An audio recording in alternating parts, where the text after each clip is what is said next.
Good afternoon and or evening, everybody, and welcome to the third episode of your Daily Pulp. I didn't know that I would keep doing this, but so far so good.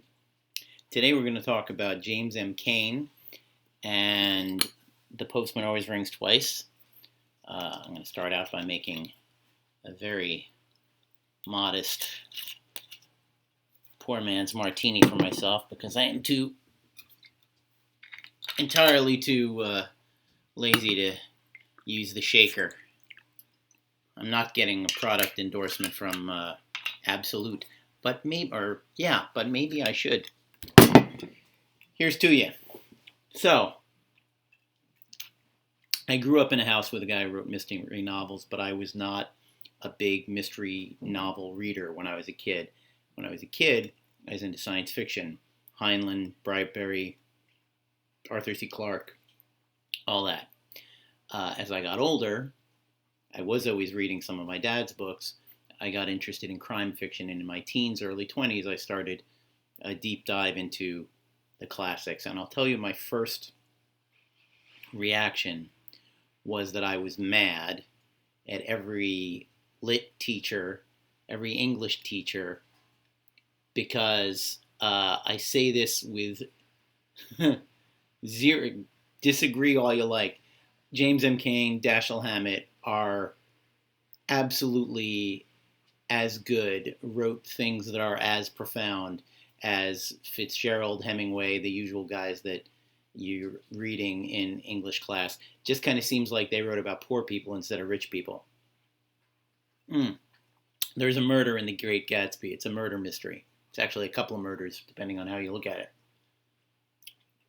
But it's about rich folks. James M. Cain was writing about poor people. Hammett was writing about all strata of society. Cain eventually wrote about some rich people. So that's the start. I think it was 1990 when I read The Postman Always Rings Twice. And here's a confession. I was in love with someone who was living with a man who she was not in love with. It was a very torrid affair. I was 25 years old. And for whatever reason, I decided at that exact moment in time to read The Postman Always Rings Twice. Disclaimer, she never asked me to murder her live-in boyfriend, nor did I ever volunteer to do so. So, getting that out of the way, I then sat down to read The Postman Always Rings Twice. This copy, right here. I got to chapter 3, and it just... it blew me away. It was so good. And chapter 3 is largely dialogue. The main character, Frank Chambers, has just begun his affair with his employer's wife, Cora. And they've gone out to run an errand. And, of course, parked the car, made passionate love. And this dialogue takes place in the afterglow moment. And in 1990, as I said, I was 25. I was broke. The woman I was having an affair with was probably financially unable to move out on her live-in boyfriend. And obviously, as I said, this isn't the situation I was in, but the way he writes about it and the way he expresses what it feels like to have limited choices in this world and limited ways that things can go for you. And I'll start with the moment where Frank has asked Cora to tell how she ended up here. This is, as I said, all dialogue going between Frank and Cora, starting with Cora. 3 years ago, I won a beauty contest. I won a high school beauty contest in Des Moines. That's where I lived. The prize was a trip to Hollywood. I got off the Chief with 15 guys taking my picture, and 2 weeks later I was in the hash house. Didn't you go back? I wouldn't give them the satisfaction. Did you get in movies? They gave me a test. I was all right in the face, but they talk now. The pictures, I mean. And when I began to talk up there on the screen, they knew me for what I was, and so did I. A cheap Des Moines trollop that had as much chance in pictures as a monkey has. Not as much, actually. A monkey, anyway, can make you laugh. All I did was make you sick. And then 2 years of guys pinching your leg and leaving nickel tips and asking about how about a little party tonight. I went on some of them parties, Frank. And then, you know what I mean about them parties? I know. Then he came along. I took him, and so help me, I meant to stick by him. But I can't stand it anymore. God, do I look like a little white bird? To me, you look more like a hellcat. You know, don't you? That's one thing about you. I don't have to fool you all the time. And you're clean. You're not greasy, Frank. Do you have any idea what that means? You're not greasy. I can kind of imagine. I don't think so. No man can know what it means to a woman to have to be around somebody that's greasy and makes you sick to the stomach when he touches you. I'm not really such a hellcat, Frank. I just can't stand it anymore. What are you trying to do? Kid me? Oh, all right, I'm a hellcat then. But I don't get why. I don't think I would be so bad with somebody that wasn't greasy. Cora, how about you and me going away? I've thought about it. I've thought about it a lot. We'll ditch the Greek and blow. Just blow. Where to? Anywhere. Anywhere. You know where that is? Excuse me. Anywhere, what do we care? And then she says, anywhere. Anywhere, do you know where that is? All over, anywhere we choose. No, it's not. It's the hash house. I'm not talking about the hash house. I'm talking about the road.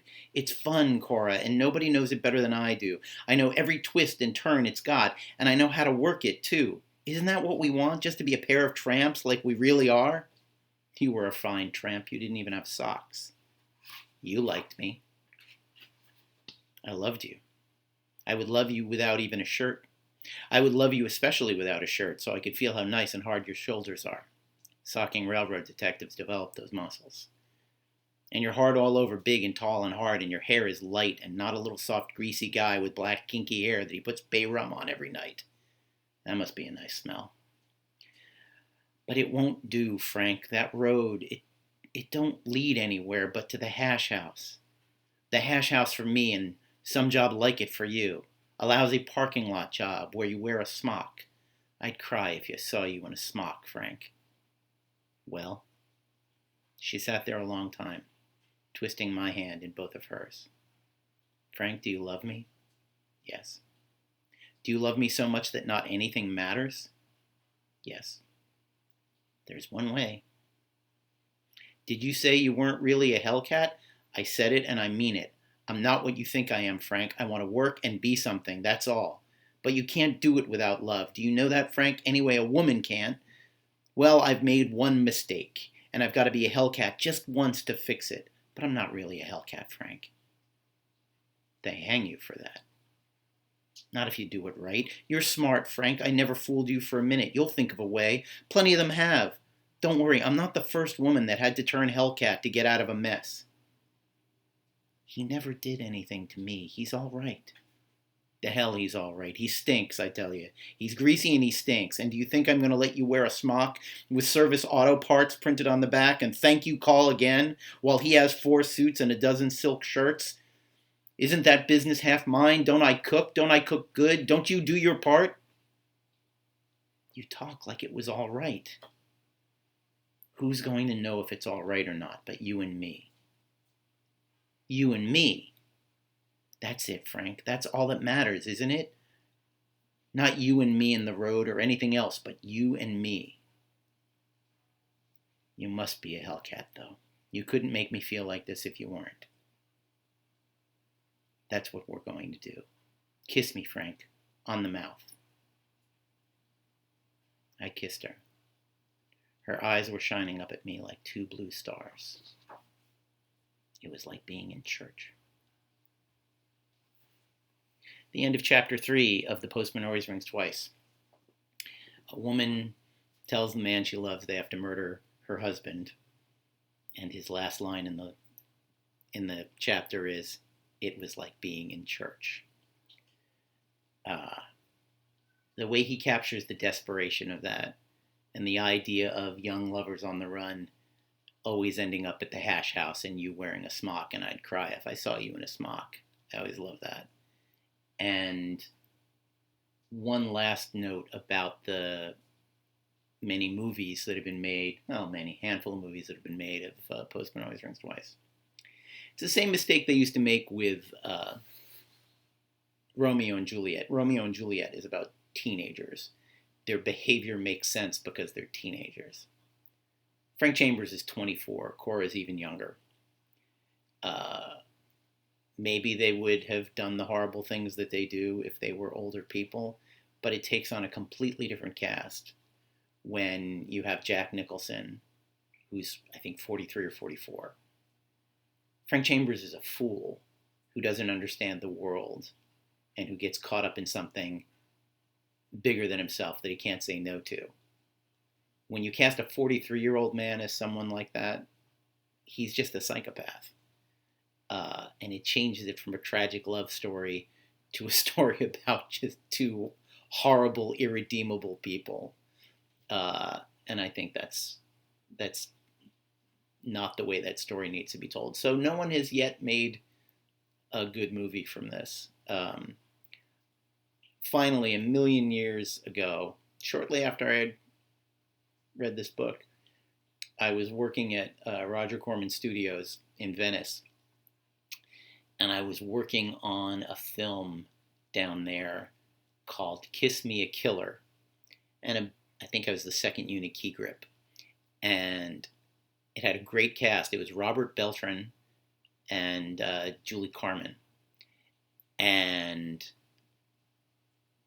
about a week into shooting, I went, oh, this is The Postman Always Rings Twice. This is awesome. I don't know. I don't remember how the movie turned out, so I don't know if I can recommend it, but they're two incredible movie stars, and they did a great job. Anyway, that's Pulp Fiction for today. A little something about James M. Cain, who inspired so many writers after him, including, I think he was my dad's biggest inspiration. Till next time, have yourself an afternoon cocktail and read some Pulp Fiction.